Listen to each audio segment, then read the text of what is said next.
Now I am going to clean evaporator without remove the evaporator.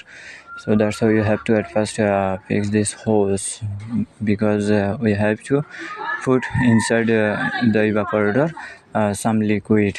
This liquid name is acetalco, and then this one acetalco. Now I will keep it in a pot, and then into the any pot, and then I will put inside the evaporator.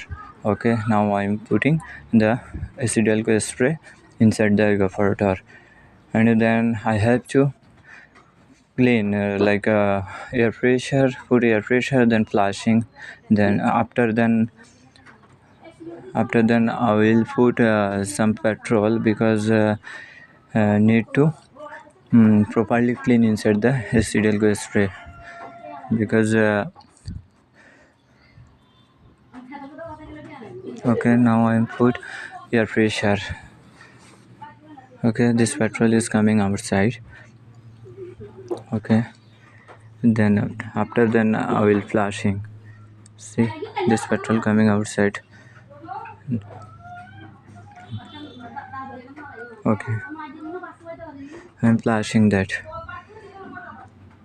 Okay, you have to properly flashing that one. Okay, now flashing finished.